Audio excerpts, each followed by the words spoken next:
Halo, Shalom, Assalamualaikum, Om Swastiastu, Namo Buddhaya, Salam Kebajikan.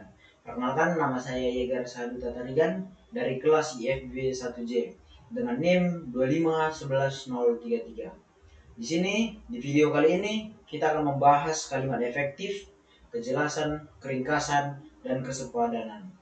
Apa itu? Ayo, kita bahas satu persatu. Di slide pertama kita akan membahas pengantar dulu. Pengertian kalimat efektif. Kalimat efektif tidak hanya benar secara tata bahasa, tetapi juga tepat dalam menyampaikan makna. Kalimat efektif harus yang pertama jelas, karena supaya pembaca tidak bingung. Kedua, singkat, tidak menggunakan kata yang berlebihan atau bisa dibilang pemborosan kalimat. Yang ketiga, tepat, sesuai aturan bahasa. Yang keempat, logis, mudah diterima akal atau teruji kebenarannya. Yang kelima, sebuah kalimat bisa panjang tetapi tetap efektif jika strukturnya rapi dan pesannya jelas. Artinya tidak menggunakan kalimat yang sama, kalimat yang berbeda tapi maknanya sama, atau pengulangan kalimat yang bisa dibilang berputar-putar yang membuat pembaca itu bingung. Nah, unsur kalimat efektif. Ada 3 unsur dalam kalimat efektif untuk menentukan kalimat efektif, yaitu yang pertama adalah kejelasan, di mana fokus pada kejelasan makna dan struktur. Yang kedua, keringkasan, menghilangkan unsur kata yang tidak perlu. Artinya, ya, kata-kata yang tidak perlu diucapkan itu atau itu dihilangkan agar bisa memfokuskan dan menunjukkan kalimat efektif atau bukan. Nah, kesepadanan, susunan kalimat seimbang dan tidak terjadi kerangsuan struktur.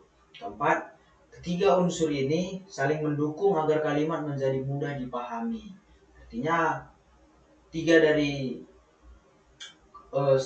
unsur tadi menentukan kalimat itu efektif atau bukan.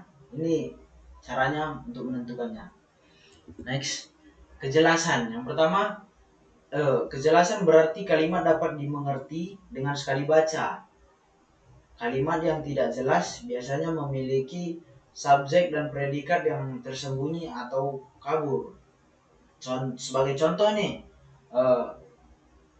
saya bilang, apahkan dulu meja itu.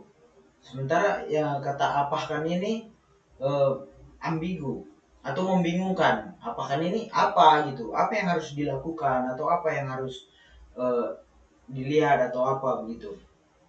Nah, kedua, penggunaan kata yang tidak tepat. Jadi banyak kata itu diganti dengan kata tidak baku atau kata sehari-hari yang membuat orang bingung. Jadi dan juga bisa dibilang penggunaan kata yang tidak tepat itu seperti yang saya bilang tadi, apahkan dulu itu. Maksudnya bisa jadi bersihkan dulu meja itu. Tapi dengan bahasa yang tidak jelas tadi, kita bilang apahkan dulu meja itu. Jadi kalau kita sesama kita mungkin udah paham atau ngerti, tapi di sini tidak efektif karena menggunakan kata apahkan atau anukan gitu. Jadi yang selanjutnya, susunan kata yang membuat pembaca salah paham. Nah, salah paham kayak apahkan dulu meja itu katanya kita bilang, tapi dalam pemahamannya mungkin digeser, tapi sementara yang kita inginkan adalah dibersihkan. Itu juga menjadi tidak jelas. Makna ganda atau ambigu. Nah, di sini juga menggunakan kata yang seperti yang apa tadi. Jadi dia ambigu. Bisa ini, bisa itu, atau jadi sesuai dengan nalarnya seseorang gitu.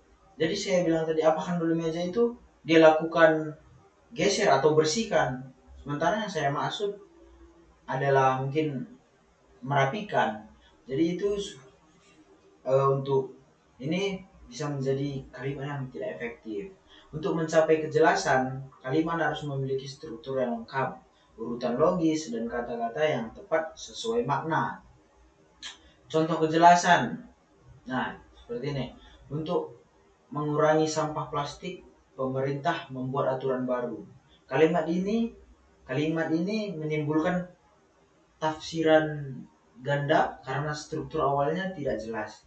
Siapa yang mengurangi sampah plastik? Karena di awal dia menunjukkan untuk mengurangi sampah plastik, pemerintah membuat aturan baru.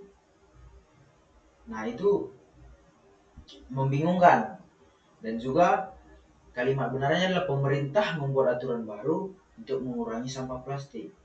Karena sudah jelas di awal dia mengatakan pemerintah, bukan seperti yang di atas untuk mengurangi sampah plastik, pemerintah membuat aturan baru. Bisa jadi rakyatnya atau tim yang sudah dibentuk untuk membersihkan sampah seperti Pandawara kita tahu. Nah, kalimat yang di bawah ini sudah bisa kita pahami langsung jelas bahwa pemerintah yang membuat aturan baru untuk mengurangi sampah plastik. Pada versi ini subjeknya pemerintah langsung muncul sehingga pembaca tidak kebingungan. Keringkasan. Keringkasan adalah kemampuan menyampaikan pesan secara padat dan langsung. Kalimat yang tidak ringkas biasanya mengandung pengulangan kata yang tidak perlu, kata yang maknanya sama, atau frasa panjang yang bisa dibuat lebih singkat. Tujuannya bukan membuat kalimat pendek, tetapi membuang kata yang tidak fungsional atau repetitif.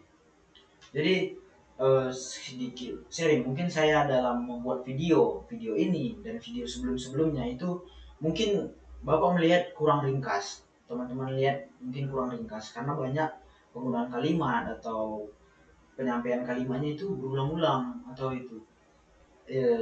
Di sini saya juga bisa belajar bahwa mungkin kedepannya saya akan berlatih lagi untuk memperbaiki penyampaian kalimat yang lebih efektif.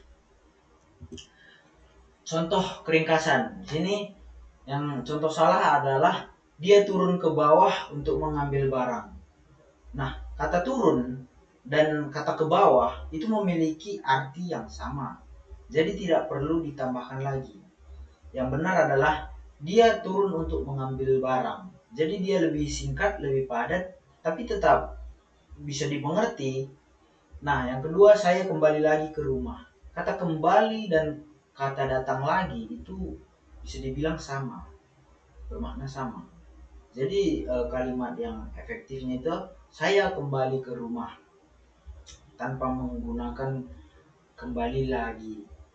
Nah, yang kita pahami keringkasan membantu kalimat menjadi lebih padat dan tidak membosankan. Kesepadanan. Hubungan antara subjek, predikat, dan objek dalam kalimat berjalan seimbang dan jelas. Kalimat yang tidak sepadan biasanya yang pertama kekurangan unsur, misalnya tidak ada subjek, kayak saya kesana gitu. Jadi kesananya nggak jelas gitu.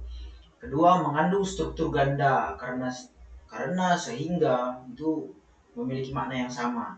Kata walaupun dan tetapi itu juga memiliki makna yang sama. Ketiga, salah penempatan keterangan sehingga membingungkan. Kesepadan memastikan pembaca bisa mengikuti alur logis kalimat dengan mudah. Jadi ini dalam lebih menghemat ruang, waktu, dan juga tenaga. Itulah fungsi dari aspek yang kita bahas. Nah, contoh kesepadanan. Yang pertama, yang saya kerjakan laporan itu. Kalimat ini tidak memiliki subjek yang jelas di awal sehingga terasa janggal. Yang benar adalah laporan itu yang saya kerjakan.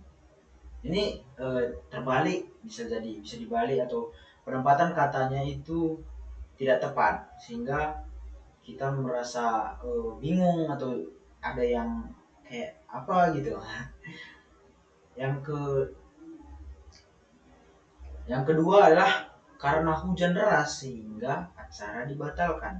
Ini contoh struktur ganda. Karena dan sehingga tidak boleh muncul bersamaan dalam satu klausa. Jadi yang benar adalah karena hujan deras acara dibatalkan. Struktur sudah tepat sebab dan akibat. Jadi karena hujan acara dibatalkan. Ya, kan itu. Daripada kata yang pertama tadi karena hujan deras sehingga acara dibatalkan. Itu sudah tidak sepadan lagi. Oke. Rangkuman, kejelasan.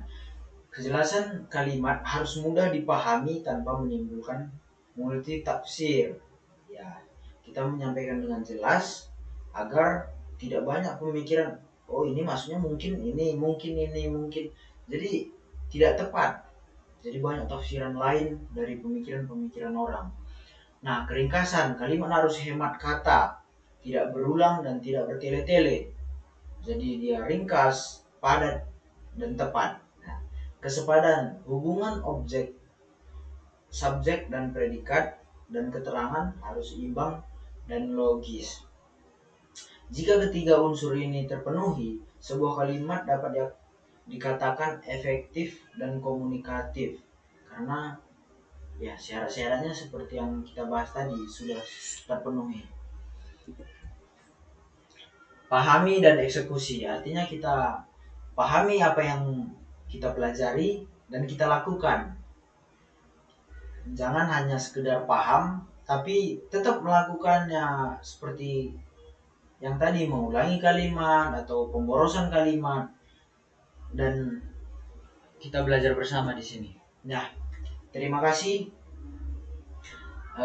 Ini aja yang bisa saya sampaikan. Lebih dan kurangnya saya minta maaf. Jika ada salah kata, bisa diberitahu atau dikritik agar kita bisa sama-sama belajar dan lebih baik.